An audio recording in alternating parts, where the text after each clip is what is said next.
नारद परिव्राजकोपनिषत् तृतीयोऽध्यायः।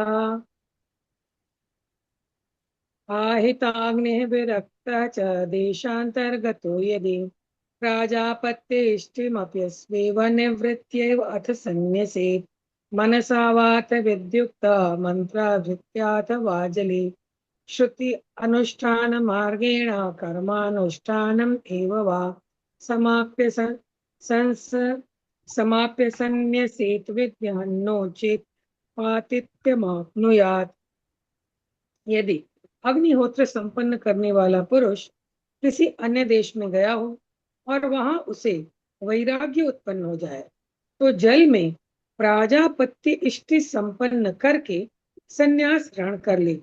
यह प्राजापत्य याग केवल मन से करे अथवा शास्त्र विहित मंत्रों के उच्चारण पूर्वक अथवा वेदोक्त विधान से कर्मानुष्ठान पूर्वक संपन्न करे, यह सब करके ही विद्वान पुरुष संन्यास ले, अन्यथा वह अपने धर्म से च्युत हो जाता है, अन्यथा वह अपने धर्म से पतित हो जाता है।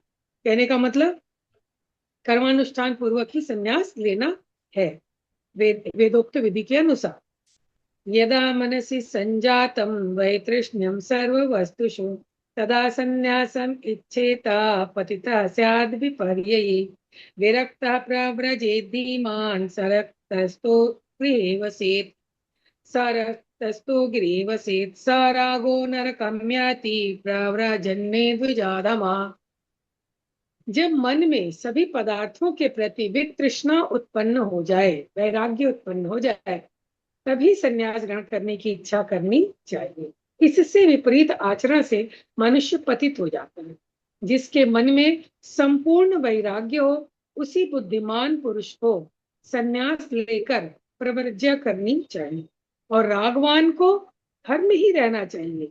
जो अधम द्विज मन में राग रहते हुए भी संन्यास ग्रहण कर लेता है वह नरक को प्राप्त होता है।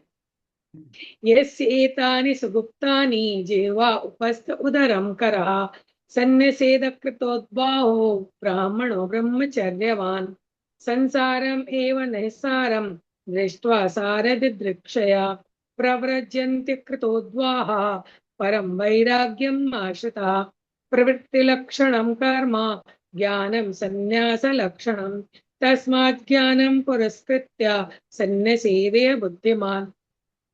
जिसकी रसना यानी जिह्वा, उपस्थ इंद्रिय, उदर और हस्तपाद आदि इंद्रियां पूर्ण रूपेण वश में हो अथवा जिसने विवाह न किया हो, ऐसा ब्रह्मचर्यवान ब्राह्मण ही संन्यास ग्रहण करने का अधिकारी है। विद्वान पुरुष संसार को निस्सार समझकर सार तत्व पाने की कामना से अविवाहित रहकर ही वैराग्य आश्रित होकर संन्यास ग्रहण कर लेते हैं। कर्म प्रवृत्ति का लक्षण है, यानी हमारी जहां प्रवृत्ति होगी वहां हमारे कर्म होंगे, तथा ज्ञान संन्यास का मुख्य लक्षण है। बहुत सुंदर। अस्तु, विद्वान पुरुष को चाहिए कि वह ज्ञान को लक्ष्य करके ही संन्यास आश्रम में प्रवेश करे। यानी जो पूर्णतः ज्ञानी है वो निश्चित रूप से सन्यासी हो जाएगा, यही बता रहे हैं। आगे देखते, भले वो घर में भी रहे लेकिन वो सन्यासी में ही आएगा। यदा तु विदितं तत्त्वं परं ब्रह्म सनातनं तदेकदण्डं संगृह्य स उपवीतां शिखां त्यजेत् परमात्मनि यो रक्तो विरक्तो अपरम् आत्मनि सर्वैषणाविनिर्मुक्तः स भैक्षं भोक्तुम् अर्हति पूजितो वन्दितः चैव सुप्रसन्नो यथा भवेत् तथा चेत्ताड्यमानः तु तदा भवति भैक्षुभुक् अहमेव अक्षरं ब्रह्म वासुदेवाख्यम् अद्वयम् इति भावो ध्रुवो यस्य तदा भवति भैक्षुभुक् यस्मिन् शान्तिः क्षमा शौचं सत्यं सन्तोष आर्जवम् आकिञ्चनम् आदम्भः च स कैवल्याश्रमे वसेत् यदा न कुरुते भावं सर्वभूतेषु पापकं कर्मणा मनसा वाचा तदा भवति भैक्षुभुक् दशलक्षणकं धर्मम् अनुतिष्ठन् समाहितः वेदान्तान् विधिवत् श्रुत्वा सन्न्यसेत् नृणो द्विजः धृति क्षमा दमोस्तेयं शौचम इंद्रिय निग्रह धीर्विद्या सत्यम क्रोधो दशकम धर्म लक्षणम अतीतान्न स्मरेद् भोगान् न तथा नागतानपि प्राप्तांश न अभिनन्देत्य स कैवल्याश्रमे वसेत् अन्तःस्थानि इन्द्रियाणि अन्तर्बहिष्ठानि विषयान् बहिः शक्नोति यः सदा कर्तुं स कैवल्याश्रमे वसेत् प्राणे गते यथा देहः सुखं दुःखं न विन्दति तथा चेत प्राणयुक्तोऽपि स कैवल्याश्रमे वसेत्। जब परम तत्व रूप सनातन ब्रह्म का सम्यक ज्ञान हो जाए तब एक दंड धारण करके शिखा और यज्ञोपवीत का परित्याग कर देना चाहिए। जो परमात्मा में अनुरक्त है तथा उससे भिन्न समस्त वस्तुओं के प्रति विरक्त है, आसक्ति से रहित है, जो सभी ऐषणाओं पुत्रेषणा वित्तेषणा और लोकेषणा से मुक्त है, वही भिक्षा का अन्न ग्रहण करने का अधिकारी है। नहीं तो अपने हाथ से कर्म करके अपनी मेहनत का ही अन्न खाना चाहिए। अपनी पूजा और वंदना किए जाने पर जिस प्रकार सामान्य जन प्रसन्न होते हैं, दंडों से पीटे जाने पर भी जिसे उसी प्रकार की प्रसन्नता हो, वही भिक्षु होने के योग्य है। वो कहते हैं ना, सुख दुख के समय कृत्वा लाभा लाभो जय जय हो। तो सुख और दुख दोनों जब हम मान ले कि वो ईश्वर ही दे रहा है, वही भिक्षु होने के योग्य है। जिसके मन में इस प्रकार का भाव दृढ़ हो गया है कि मैं ही वासुदेव नाम प्रख्यात अद्वितीय अक्षर ब्रह्म हूं, वही भिक्षान्न ग्रहण करने का अधिकारी है। भिक्षा ग्रहण करने का सभी अधिकारी नहीं हो सकते। जिसमें शांति, शम यानी शमन, दम यानी दमन, शौच यानी पवित्रता, सत्य, संतोष, सरलता, अपरिग्रह का भाव तथा दंभ का अभाव हो, दंभ यानी अभिमान का अभाव हो, गर्व का अभाव हो, वही कैवल्य आश्रम यानी संन्यास आश्रम में प्रवेश करने का अधिकारी है। जो मन, वचन, कर्म से भी किसी के प्रति पाप का भाव नहीं रखता, वही भिक्षान्न ग्रहण करने का अधिकारी होता है। नहीं तो मुफ्त का खाना किसी को नहीं पचेगा। मनु कथित धर्म के 10 लक्षणों को जीवन में एकाग्रता पूर्वक उतार कर जो सविधि वेदांत श्रवण, स्वाध्याय तथा ब्रह्मचर्य पालन करते हुए तीनों ऋणों ऋषि ऋण, देव ऋण और पितृ ऋण से मुक्त हो। क्या बात कही है। धर्म के मनुकथित धर्म के 10 लक्षणों को जीवन में एकाग्रता पूर्वक उतार कर, अच्छा जो ऊपर 10 लक्षण बताए गए हैं, जो सविधि वेदांत श्रवण, स्वाध्याय तथा ब्रह्मचर्य पालन करते हुए तीनों ऋणों ऋषि ऋण, देव ऋण और पितृ ऋण से मुक्त हो, ब्रह्मचर्य तथा स्वाध्याय द्वारा ऋषि ऋण से, यज्ञानुष्ठान द्वारा देव ऋण से तथा पुत्रोत्पत्ति द्वारा पितृ ऋण से मुक्ति का प्रयास करें। एक बार बाबूजी बता रहे थे ना कि अगर, अच्छा चलिए बाद में बात करें, वही संन्यास ग्रहण करने का अधिकारी है। धैर्य, क्षमा, दमन, दमन यानी मन को वश में रखना, अस्ते यानी चोरी ना करना, पवित्रता, इंद्रिय निग्रह, धी यानी सद्बुद्धि, बुद्धि 2 प्रकार की है ना, दुर्बुद्धि सद्बुद्धि, तो धी का मतलब सद्बुद्धि, विद्या, सत्य एवं अक्रोध, ये धर्म के 10 लक्षण कहे गए। जो पुरुष अतीत के भोगों का चिंतन नहीं करता, वर्तमान में प्राप्त भोगों का अभिनंदन नहीं करता तथा भविष्य में प्राप्त होने वाले भोगों की कामना भी नहीं करता, वही संन्यास आश्रम में प्रवेश करने का अधिकार रखता है। जो पुरुष अंतःकरण में विराजमान इंद्रियों तथा बाह्य अभ्यंतर के विषयों को मन में स्थान न दे, वही कैवल्य आश्रम में रहने के योग्य है। जिस प्रकार प्राण विहीन शरीर सुख दुख का अनुभव नहीं करता, उसी प्रकार जो व्यक्ति प्राणों के रहने पर भी सुख दुख का अनुभव ना करे, वही संन्यास लेने के योग्य कौपीनयुगलं कन्था दण्ड एकः परिग्रहः यतेह परमहंसस्य नाधिकं तु विधीयते यदि वा कुरुते रागात् अधिकस्य परिग्रहं रौरवं नरकं गत्वा तिर्यग्योनिषु जायते विशीर्णानि अमलानि वा चेलानि ग्रथितानि तो कृत्वा कन्थां बहिर्वासो धारये धातुररञ्जितम् एकवासा अवासा वा एकदृष्ट्ये लोलुपा एक एव चरे नित्यं वर्षासु एकत्र संवसेत् कुटुम्बं पुत्रदारांश्च वेदांगानि च सर्वशः यज्ञं यज्ञोपवीतं च त्यक्त्वा गूढ़चरेद्यति दो कौपीन कौपीन यानी लंगोटी एक कंथा यानी गुदड़ी तथा एक दंड इनसे अधिक वस्तुएं संग्रह करने का परमहंस सन्यासी को अधिकार नहीं है यदि वह इनसे अधिक वस्तुएं संग्रह करता है तो वह मरणोपरांत रौरव नामक नरक में जाता है तत्पश्चात तिर्यक यानी पशु पक्षी आदि योनियों में जाता है सन्यासी को चाहिए कि वह शीत आदि से रक्षा के लिए जीर्ण शीर्ण किंतु साफ सुथरे वस्त्रों को सिलकर कंठ यानी गुदड़ी बनाए और नगर या ग्राम से बाहर निर्जन स्थान में जाकर रहे तथा गेरुआ वस्त्र धारण करे सन्यासी एक वस्त्र धारण करे अथवा वस्त्रहीन रहे दृष्टि को इधर उधर न रखकर एकाग्र चित्त रहे तथा समस्त वस्तुओं के प्रति अलोलुप रहे यानी लोभ न करे वह सतत एकाकी ही विचरण करे और वर्षा काल यानी चातुर्मास में एक स्थान पर निवास करे सुविधा के लिए स्त्री पुत्र कुटुंब वेदांगों के ग्रंथ यानी व्याकरण आदि यज्ञ और यज्ञोपवीत को सर्वथा विसर्जित करके सन्यासी को सदैव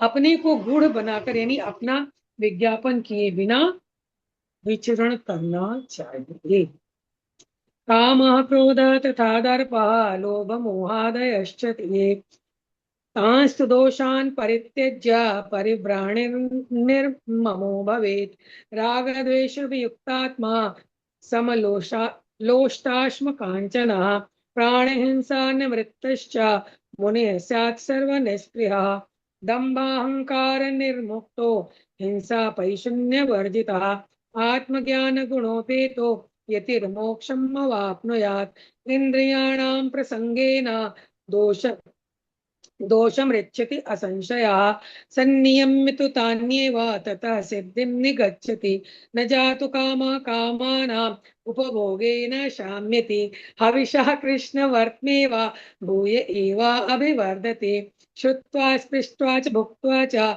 दृष्ट्वा घ्रात्वा च यो नरः न हृष्यति ग्लायति वा स विज्ञेयो जितेन्द्रियः यस्य वाङ् मनसि शुद्धे सम्यक् भक्ते च सर्वदा स वै सर्वम् अवाप्नोति वेदान्तोपगतं फलम् सम्मानात् ब्राह्मणो नित्यम् उद्विजेत विषादिवा अमृतस्येव च आकाङ्क्षा देवमानस्य सर्वदा काम क्रोध लोभ मोह अहंकार आदि समस्त दोषों का परित्याग करके सन्यासी को सब ओर से निर्मम हो जाना चाहिए निर्मम का मतलब निष्ठुर नहीं ममता रहित हो जाना आसक्ति रहित हो जाना चाहिए उसे समस्त रागों से विरक्त होकर मिट्टी के ढेले पत्थर और स्वर्ण में समान भाव रखना चाहिए उसे हिंसा से परे और निष्क्रिय हो जाना चाहिए जो सन्यासी दंभ अहंकार हिंसा परनिंदा आदि दोषों से दूर है तथा आत्मज्ञान उपलब्ध कराने वाले गुणों से सुशोभित है वही मुक्ति का अधिकारी है इंद्रियों के विषयों में आसक्त हो जाने पर व्यक्ति निस्संदेह दुर्गुणों से लिप्त हो जाता है परंतु इन्हीं इंद्रियों को वह सम्यक रूप से वश में कर ले तो मुक्ति रूप सिद्धि को प्राप्त करता है सांसारिक भोगों का निरंतर उपभोग करने से उन्हें भोगने की कामना कभी शांत नहीं होती वह उसी तरह और बढ़ती है जैसे अग्नि में घृत डालने पर वह और अधिक प्रज्वलित होती बहुत सुंदर बड़ा प्रसिद्ध उदाहरण है ये है ना, ना जातु कामा कामानाम उपभोगे शामिति हविषा कृष्ण वर्तमेव भूय एव अभिवर्धते। ये उपनिषद के साहित्य में, वैसे साहित्य में बड़ा प्रसिद्ध उदाहरण है। जो साधक मृदु या कटु वचनों का श्रवण करके, स्वादिष्ट या स्वाद रहित भोजन करके, सुंदर या कुरूप दृश्य देखकर तथा सुगंधित या दुर्गंधपूर्ण पदार्थ सुनकर न तो हर्षोल्लसित होता है और न ही ग्लानि का अनुभव करता, यानी यही समझता है इस संसार में ना कुछ खराब है ना कुछ अच्छा है, सब बराबर है। उसी को जितेंद्रिय कहना चाहिए, जिसका मन और वाणी पवित्रता से ओतप्रोत है, जो सभी प्रकार के दोषों से सर्वथा मुक्त है। वही वेदांत सुनने का फल प्राप्त करता है। वेदांत तो सभी सुनते हैं, लेकिन उसका फल ऐसे लक्षण वाले को मिलता है। ब्राह्मण को चाहिए कि वह सम्मान को विष तुल्य उद्विग्नकारी तथा अपमान को अमृत तुल्य मानकर सदा उसकी कामना करे। अपमान को अमृत तुल्य मानकर, वाह, सदा उसकी कामना करे। कबीरदास जी ने ऐसे थोड़ी लिख दिया था, निंदक नियरे राखी आंगन कुटी छवाए, बिन साबुन पानी बिना निर्मल हो तो सुभाए। वाह, बहुत सुंदर, बहुत सुंदर। सभी को प्रणाम। दीदी मुझे लगता है यहीं तक, आगे तो फिर व्याख्या का टाइम की और पढ़ दूं।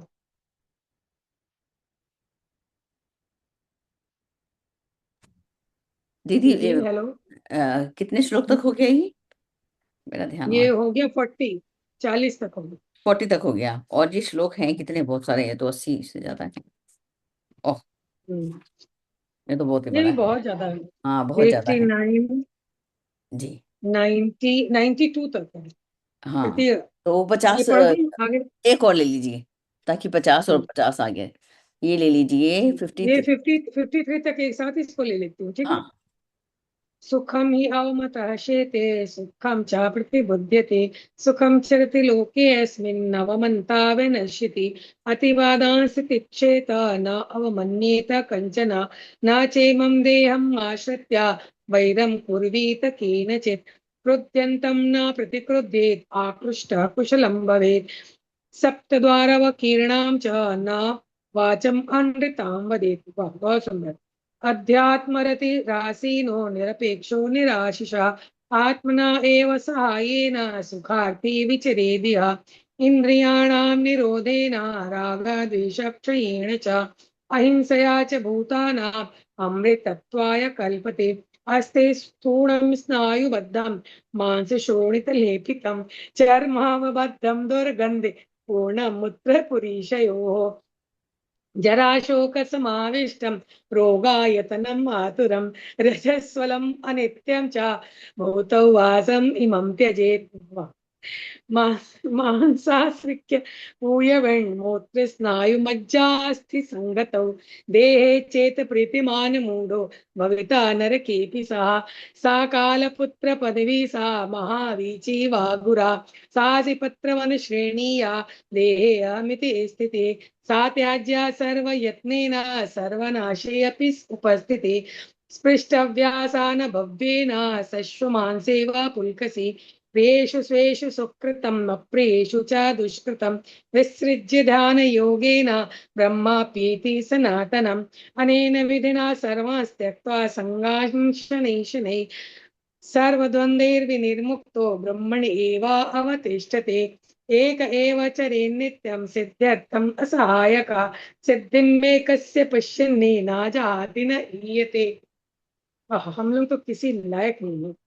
अपमान प्राप्त करने वाला पुरुष सुख पूर्वक शयन करता, क्या बात कही है, बार बार पढ़ने का मन करता है।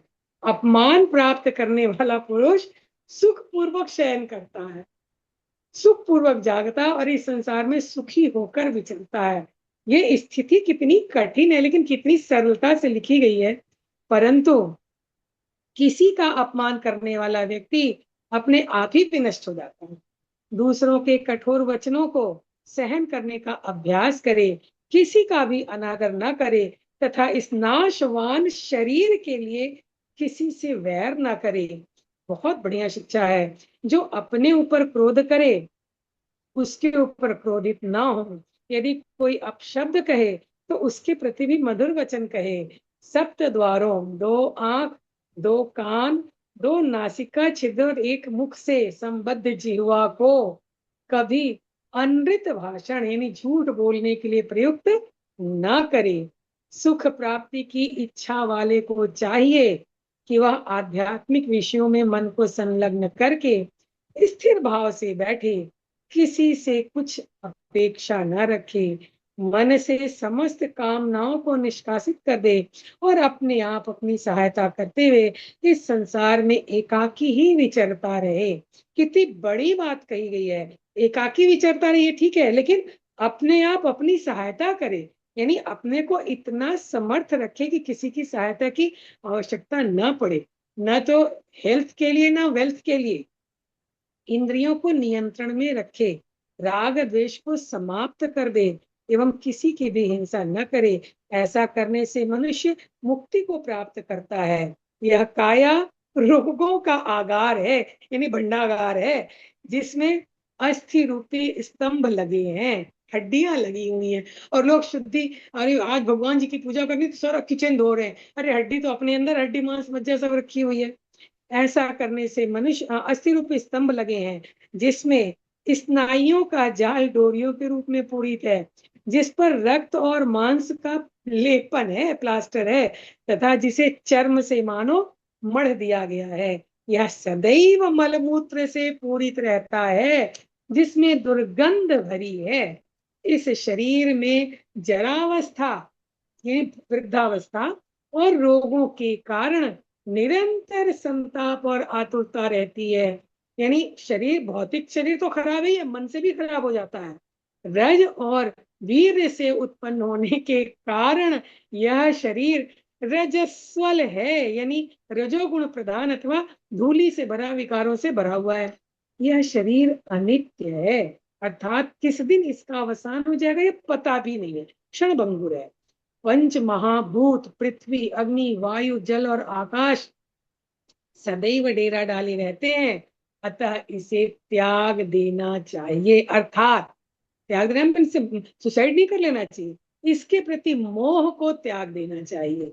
यदि कोई मनुष्य रक्त, रस, मांस, मज्जा, अस्थि, मूत्र और नाड़ियों से निर्मित इस शरीर से प्रेम करता है, तो वह नरक से भी अवश्य प्रेम करेगा। कितनी बड़ी बात कह दी है। अब शरीर में स्थित अहम भाव ही काल सूत्र नामक नरक को ले जाने वाला है। वही काल रीचि नरक में भी ले जाने वाले जाल के रूप में भी बिछा है। वही अहम, अहंकार असिपत्र वन नामक नरक की कोटि का है। बाप रे बाप। शरीर में स्थित अहंता कुत्ते का मांस भक्षण करने वाली चंडालिनी के समान है। शरीर में स्थित अहम भाव कुत्ते का मांस भक्षण करने वाली चंडालिनी के समान है। भैया किसी और को ना देखो, खुद को देखो कि अपने अंदर में बाप रे बाप बहुत कुछ है। सभी प्रकार के उपाय करके इस अहंता को त्याग देना चाहिए। सभी प्रकार के उपाय करके जो करना पड़े। कल्याणकामी पुरुष को चाहिए कि वह सर्वनाश उपस्थित हो जाने पर भी इस अहंता का स्पर्श तक न होने दे। अपने प्रियजनों में स्थित पुण्य और अप्रियजनों में स्थित पाप के अतिरिक्त स्वयं उनसे किसी प्रकार का भी संबंध न रखे।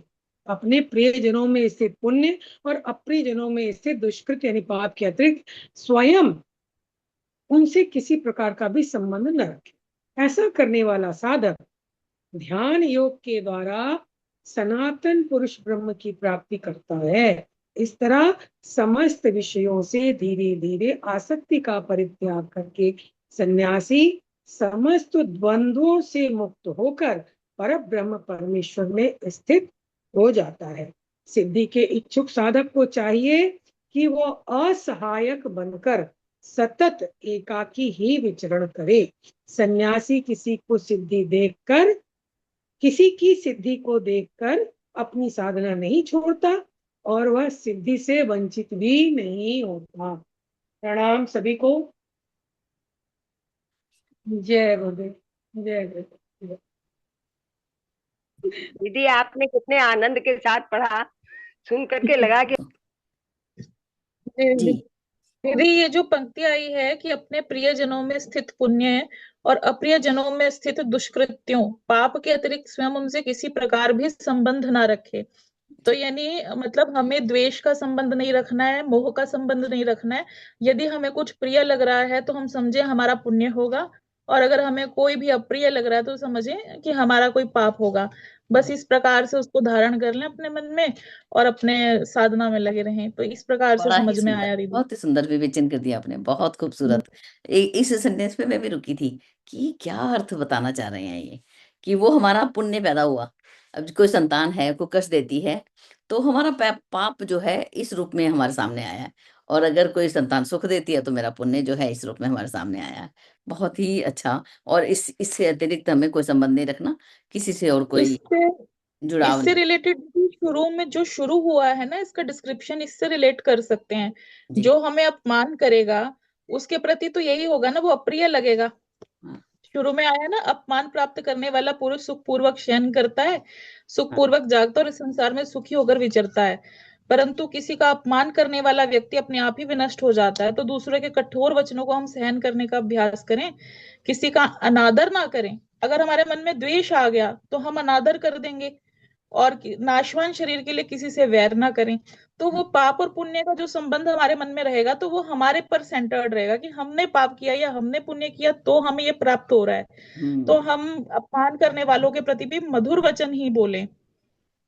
तो ये इसमें बहुत जो हार्ड चीज है, जैसे दीदी कह रहे थे, बहुत हार्ड है और बहुत सरलता से लिख दी है। तो मुझे वहां से रिलेट करके ये चीज समझ में आ गई कि कैसे करें कि हम अपने ऊपर क्रोध जो करे उसके प्रति हम क्रोधित ना हो, और कोई अपशब्द कहे तो उसके प्रति भी हम मधुर वचन कहें। हम्म। तो इस प्रकार से कि इस शरीर के लिए तो कभी अहम भाव रखें ही ना, क्योंकि जब शरीर के लिए अहम भाव होगा तो अपमान करने वाला हमें बहुत अप्रिय लगेगा, और हम उसके प्रति कोई भी मन में द्वेष या घृणा या मुख से भी अपशब्द बोल के या फिर मन में कोई प्रतिघात करने की इच्छा रखने से हमारा ही पतन होगा। तो इस प्रकार से दीदी ये रिलेट हुआ।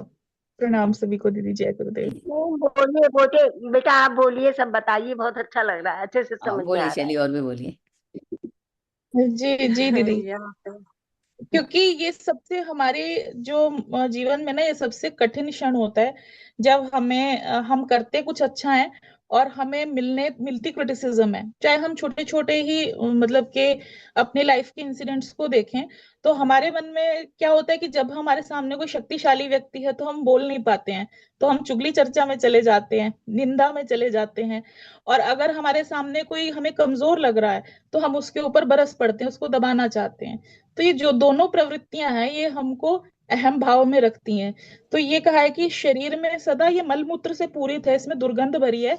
इस शरीर के लिए क्या हमें अपने आप को गिराना, क्या हमें, है ना, ये तो जरावस्था और रोगों से निरंतर हमें संताप देता रहता है। हम्म। तो ये इस शरीर के लिए, इन पंच महाभूतों के लिए हमें मोह त्याग देना चाहिए। तो क्योंकि ये मोह ही है जो हमें अपने शरीर के प्रति है, जिसकी वजह से हम अहंता के भाव में आते हैं। और इसमें कितना सुंदर लिखा है कि शरीर में स्थित अहंता कुत्ते का मांस भक्षण करने वाली चंडालिनी के समान है। तो जो इन चीजों से बच जाता है वो वेदांत का अधिकारी हो जाता है। अपने अंदर जो इस भाव को शम, ये जो 10 लक्षण है ना धर्म के, यहाँ पर लिखे थे पीछे, कौन से श्लोक में लिखे थे दीदी 10 लक्षण? इसमें लिखे थे शांति, ना। शम, दम, शौच, हाँ 27 के बाद। जी दीदी, धैर्य, क्षमा, दमन, अस्तेय, पवित्रता, इंद्रिय निग्रह, धी, इसे सद्बुद्धि ही कहेंगे जो इन श्लोकों में बताया है 41 से 53 में। तो विद्या, सत्य एवं अक्रोध, ये धर्म के 10 लक्षण कहे गए हैं। तो दीदी यहाँ पर ये बहुत ही सुंदर तरीके से अपने जीवन के अनुभवों से हम रिलेट कर सकते हैं। और बहुत अच्छी व्याख्या की दीदी ने। प्रणाम दीदी, जय गुरुदेव, जय धन्यवाद। गुरुदेव दीदी। जी। बहुत अब सुंदर। यहाँ पर देखिए, जो 27 श्लोक में है अर्थ में, 17 से 27 के अर्थ में, अपनी पूजा और वंदना किए जाने पर जिस प्रकार सामान्य जन प्रसन्न होते हैं, सब चाहता है कि मेरी थोड़ी बड़ाई करे, मेरी प्रशंसा करे, मैंने तो ये किया वो, है ना। तो डंडों से पीटे जाने पर भी जिसे उसी प्रकार की प्रसन्नता हो, कितनी बड़ी बात है, वही भिक्षुक होने के योग्य है। ये अंडरलाइन मैंने किया, एकदम से दिमाग को ये कर देता है। जिसके मन में इस प्रकार का भाव दृढ़ वो हो गया हो, मैं ही वासुदेव नामक प्रख्यात अद्वितीय अक्षर ब्रह्म हूँ, वही भिक्षान ग्रहण करने का अधिकारी होता है, जो हर पल अद्वैत के भाव में रहता है, जीता है। और आज मैंने बाबूजी से पूछा द्वितीय अध्याय में कि ये जो है बिना ज्योति बोई हुई भूमि से उत्पन्न हुए चावल, तो इसका उन्होंने बोला कि जैसे पिपलाद ऋषि, कोई भी स्वतः ही गिरा हुआ कोई फल या चीज होती है जो जमीन पे, जो कि ना तो बोना पड़े, ना खोदना पड़े, ना इकट्ठा करना पड़े, माना वैसा। जैसे पिपलाद ऋषि ने केवल पीपल के पत्ते जो थे उसी से जीवन, दुर्वा ऋषि ने तो इस तरह से वो है कि मतलब स्वतः ही जो चावल जैसे गिरे हुए हैं, तो उसी से, जैसे कहते हैं यज्ञ उस लकड़ी से करना चाहिए जो स्वतः ही पेड़ से गिरा हुआ लकड़ी हो, है ना, काट के और नहीं करना चाहिए। तो उसी तरह यहाँ पे इस शब्द का बताया बाबूजी ने। और यहाँ पे 40 संस्कारों के बारे में बहुत ही गहन है, उसको तो समझ पाना।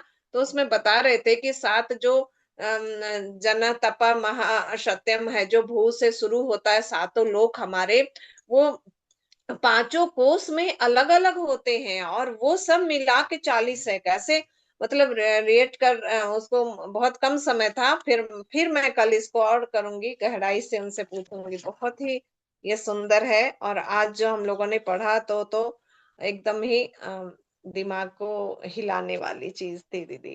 प्रणाम दीदी।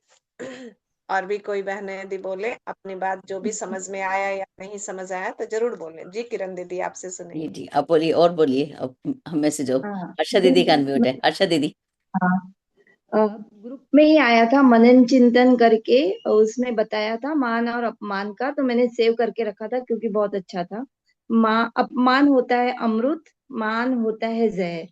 अपमान ही हमारा सच्चा साथी है, अपमान ही हमें ईश्वर से जोड़ता है। अपमान हमारा देह अभिमान नष्ट करता है और भगवान प्राप्ति का मार्ग खोलता है। अपमान करने वाला ही हमारे सच्चे साथी हैं। इनमें पीछे छुपे मेरे प्रभु ही ऐसा कर रहे हैं। अंदर ही खुश होना चाहिए, अंदर अपने अंदर खुश होना चाहिए कि प्रभु आए थे, पर मैं पहचान नहीं सका। मान का अधिकारी भगवान प्राप्ति का अधिकार खो देता है।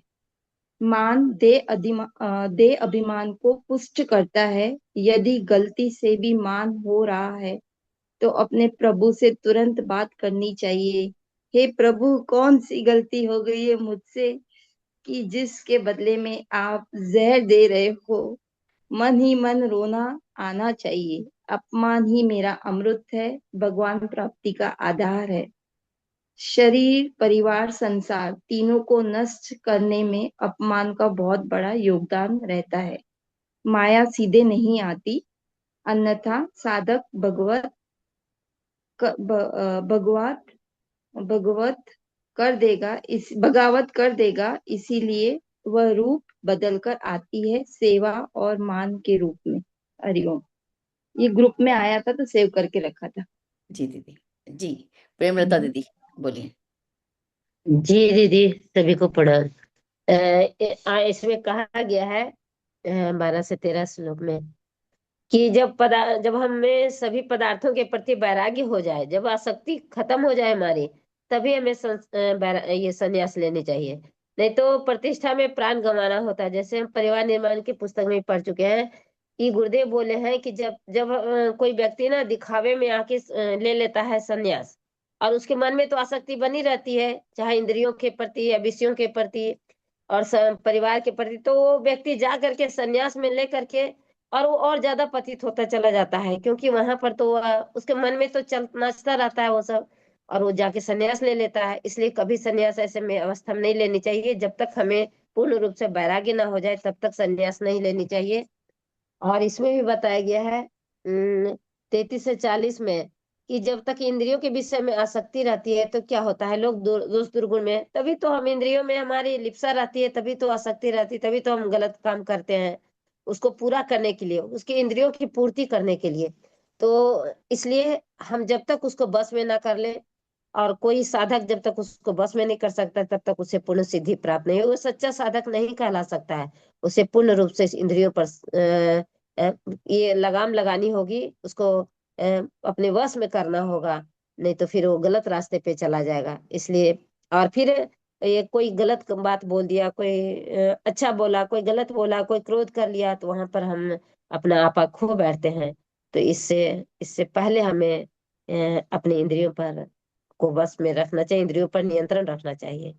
जी दीदी, धन्यवाद सभी को। धन्यवाद दीदी। जी रेशम, अपनी वीडियो भी वो करिए, ओपन करना बेटा, अगर कर सकते हो तो। रेशम प्रणाम आपका दीदी। जी प्रणाम। वीडियो ऑन हो गई। अपनी प्रणाम दी, और सभी को प्रणाम। उपनिषद की क्लास और सुबह भगवत गीता की क्लास हमें इतना कुछ सिखा रही है, और आज तो सच में मन की बहुत अच्छे से धुलाई हुई है। और हम लोग को, अगर मुझे इस एज में गुरुदेव दे रहे हैं तो मुझे लगता है कि बहुत ही अच्छी चीज मुझे मिल रहा है। जिस तरह इसमें बता रहे हैं कि अभी कर्म संन्यास दीदी पढ़ा रही है, सुबह गीता क्लास जब जुड़ती हो तो अभी वही मुझे रिवाइज हो रहा था कि कैसे बताते हैं कि हम जब तक अपने इंद्रियों को अपने वश में नहीं कर लेंगे, या फिर कर्म पूरा करके अपने आप को पूरे उस ज्ञान को नहीं पालेंगे, मन को शुद्धि नहीं कर लेंगे, तब तक संन्यास में नहीं जा सकते। और कितना अच्छा बताते हैं कि अगर हम गृहिणी रहते हुए भी संन्यास का जीवन जी सकते हैं। वो तो हमारे आंतरिक मन पे डिपेंड करता है कि हमारा मन कैसा है। अगर मन से हम सन्यासी हैं, अपने इंद्रियों को कंट्रोल किए हुए हैं, तो फिर घर में रहते हुए भी हम सन्यास का जीवन जी सकते हैं। और दीदी इसमें जो बता रहे हैं एंड में, जो 56 से 50, नहीं 46 से 52 तक शायद है, तो ये तो बहुत ही अच्छे से दीदी बता रही थी जब संस्कृत पढ़ रही थी। हंस तो उनके भाव से ही पता चल रहा है कि बहुत ही अच्छा चीज लिखा हुआ है। और जब हिंदी पढ़े तब तो हमें अभी बहुत आनंद आया, समझ में आया कि कैसे अपने आप को धुलाई करना चाहिए, और अपमान हमारे लिए कितना बड़ा अमृत है। तो बहुत बहुत धन्यवाद दीदी, हमें इस समय ये सब चीजें जानने के लिए, क्योंकि हमें जीवन में अपमान बहुत मिलता है, बच्चों से, परिवार से, बहुत स्थिति ऐसी खराब होती है, तो उस वक्त इतने अच्छे से खुद को संभाल सकते हैं। इस देह में बिल्कुल अहंकार, इस देह का तो अहंकार नहीं होना चाहिए। तो बहुत कुछ सीखने को मिला दी, बहुत कुछ नोटिस भी किया है, बहुत कुछ नोट भी किया है डायरी में कि क्या हमें अपने जीवन में अपनाना है। थैंक यू दी, आप सभी को बहुत बहुत धन्यवाद। धन्यवाद दीदी, और प्रणाम दी।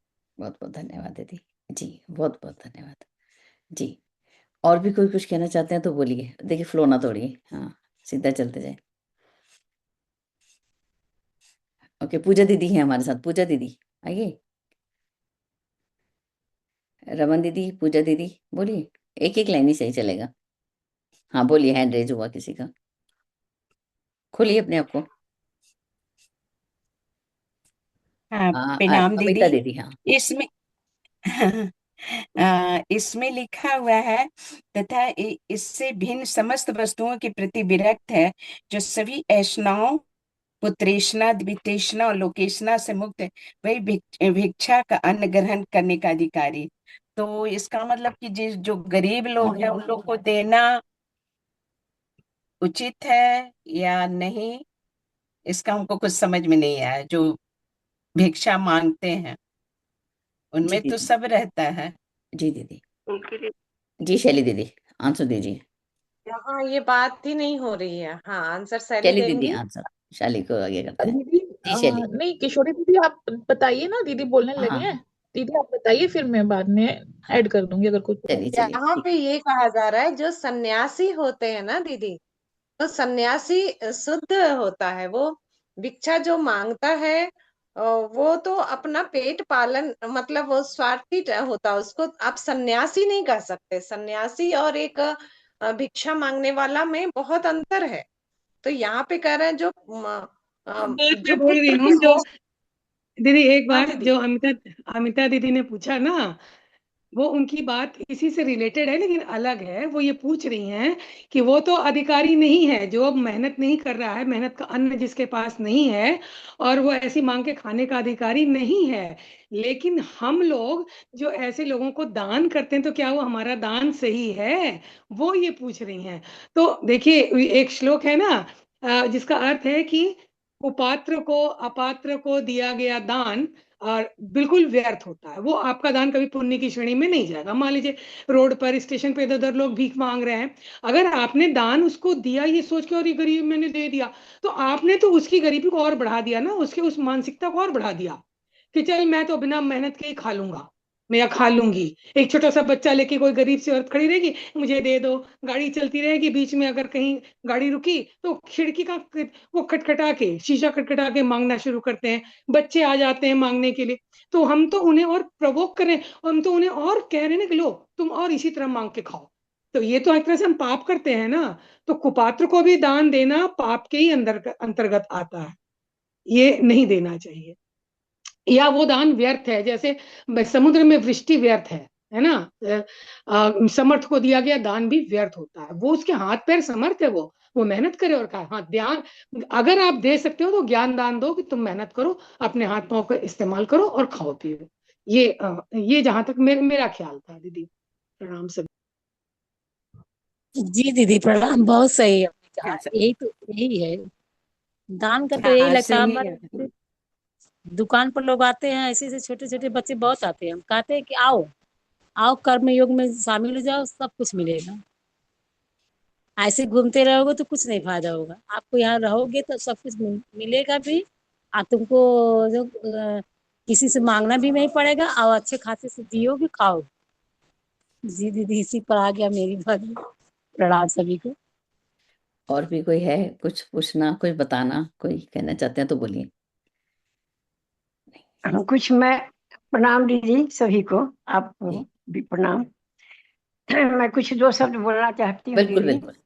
जी, कि इसमें शरीर भाव से ऊपर उठने के लिए बहुत सुंदर दिया गया है। अहम भाव हमारे में जो कैसे रहता है, अहंता। ठेला पर से किनबे तुम ना बोले जो पसार के बेचल रही जी, पर्चा अलग से कहीं बेच आवाज आ रही। हाँ दीदी, आवाज आ रही है मेरी? हाँ जी दीदी, बुरी तरह दीदी बोलिए।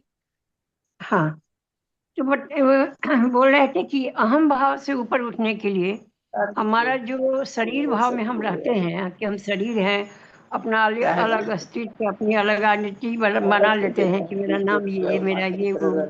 तो इससे ऊपर उठने के लिए शरीर भाव से कैसे हटे, तो बड़ा सुंदर यहाँ वर्णन हुआ है कि स्तंभ अस्थिर रूप लगा हुआ है, उसमें डोरी लगा हुआ है, और यह मलमूत्र से भरा हुआ है, रजोगुण प्रधान है, शरीर अनित्य है।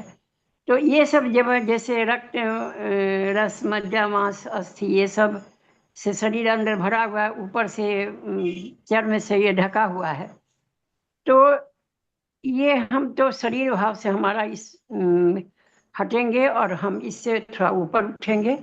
तो ये मुख्य रूप से मुझे यही अच्छा लगा कि अहंता कैसे हटाना है। तो इस ऐसे हम जब सोचे कि शरीर रजस्वल है, रजगुण प्रधान है, और कि क्या क्या भरा हुआ है इसमें, तो हमको शरीर से बहुत आसक्ति नहीं रह पाएगा। तो ये बहुत सुंदर हमको लगा दीदी। जी प्रणाम दीदी। जी दी। हेमलता दीदी, आप कुछ कहना चाह रहे हो? आपने अनम्यूट किया था। चलिए। रखना और अपने को इस तरह से रिप्रेजेंट करना कि हम किस गुरुदेव के शिष्य हैं। तो अपमान का घूंट पी जाना हो, पीने के बाद भी आप समभाव में हैं, और दूसरा आप किसी से द्वेष नहीं रख रहे हैं, ठीक है, अगले दिन फिर आप उसी तेजी से, उसी उत्साह से आप उस क्षेत्र में जाते हैं और अपना काम करते हैं। ये बहुत बड़ी बात कही है परम पूज्य गुरुदेव ने उपनिषद में, कि हमें एक साधक को कैसे रहना चाहिए। अगर हम आत्म परिष्कार कर रहे हैं और इन षड्रिपुओं से दूर रहना चाहते हैं, तो सबसे पहले अपने अहंकार का त्याग करना पड़ेगा। अपमान क्यों होता है? अपमान हमें क्यों लगता है कि किसी ने मेरा अपमान कर दिया? वो इसीलिए लगता है क्योंकि हम हमारे अंदर कहीं ना कहीं अहंकार छद्म रूप में छुपा हुआ है। अगर वो होगा ही नहीं तो हमें मान अपमान से परे, हमारे गुरुदेव ने तो यही कहा, मान अपमान से परे। कोई आपके दरवाजे पर, आप किसी के जहाँ जाते हैं प्रचार प्रसार के लिए, लोग मुंह पे दरवाजा बंद करते हैं, फिर भी आप कहते हैं कोई बात नहीं। ये बहुत बड़ी बात है दीदी। साधना उस स्तर तक पहुंचनी चाहिए जब इंसान इस सभी चीजों से ऊपर उठ सके, तभी मिले मान अपमान पथ में तुम्हारे। तो ये फिर मतलब शरीर भाव में रहेंगे तो जरूर ये बातें आपको कष्ट देंगी, लेकिन अगर हम थोड़ा सा ऊपर उठेंगे, हमारी साधना जैसे जैसे परिष्कृत होती जाती है, फिर हम साम्य स्थिति में आते हैं। और ये मनुष्य जीवन का उद्देश्य ही है स्थित प्रज्ञ होना। जय गुरुदेव, प्रणाम। जय गुरुदेव दीदी, बहुत दीदी हम लोग ना कॉलिंग लिस्ट में मिलता है ना कॉल करने सब भाई बहनों को, गायत्री परिवार तरफ से ही आलोक भैया देते हैं। तो एक दो भाई ऐसे सब बात किए हैं ना दीदी, और उनके बारे में तो हम लोगों ने भैया को बता दिया। भैया बोले उस नंबर को नोट कर लिया जाएगा ताकि अगली बार से उनके यहाँ नहीं कोई कॉल करे। मतलब इस तरह का बात किए। भैया बोले कि दीदी सॉरी दीदी, आपको बहुत दिक्कत, बहुत ये हुआ है आपको, सो हम ही लोग के कारण। बोले नहीं भैया कोई बात नहीं है, गुरुदेव तो कहे हैं कि आप दरवाजे दरवाजे आइए, कहीं प्यार भी मिलेगा, कहीं बहुत आदर भी मिलेगा, कहीं झटकारा भी मिलेगा, जो भी मिलेगा, लेकिन हमें उसे रोकना थोड़े ना अपना काम। हमने बोल दिया, कोई भाई बोल दिया, लेकिन हम लोग तो, और बाकी लोग तो बहुत अच्छे से बात करते हैं कि गायत्री परिवार के हैं तो बहुत अच्छे से बात करते हैं। जी तो हर एक तरह के किस्म है वहां पर। हम लोग यदि वहां घबरा गए, थोड़ा सा परेशान हो गए, तो फिर काम करना बंद कर देंगे हम लोग।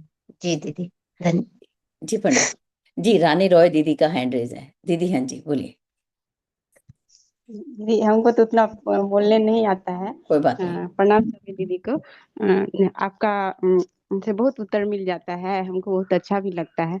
आपने बताया इससे पहले वाला क्लास में कोई निंदा करने वाला रहता है तो बिना सर्फ साबुन के वो धो डालता है, तो घर में तो बहुत सारा अपमान मिलता है तो अच्छा लगता है। लेकिन अपवाद जो होता है दीदी, अपवाद जोड़ना वो थोड़ा सा मुश्किल हो जाता है। अपमान ठीक है, बोल रहा है कोई फर्क नहीं पड़ता है, लेकिन अपवाद, अपवाद तो अपमान में क्या है यही पूछना चाहते हैं। अपवाद नहीं जोड़ देता है जो, मतलब ये सब काम भी कर रहे हैं उसके बावजूद भी, जैसे आपसे बात किए, किसी से बात किए, घर से लड़ना बड़ा मुश्किल हो जाता है। तो इसको थोड़ा सा आप स्पष्ट कर दीजिए, जी अपवाद दीदी क्या बिल्कुल अपमान क्या। बिल्कुल बिल्कुल करेंगे।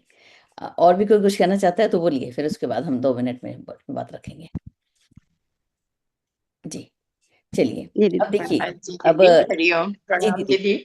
जी प्रणाम। हाँ दीदी, आप मेरा नाम ली थी और हम कुछ बोल नहीं पाए, इसीलिए थोड़ा सा बोलते हैं। हाँ दीदी ये तो बहुत सुंदर बताया गया है, ये 33 अध्याय का अति उत्तम है। और स्वयं चूंकि प्रजापति के मुख से ये बात चल रही है तो कहना ही क्या है।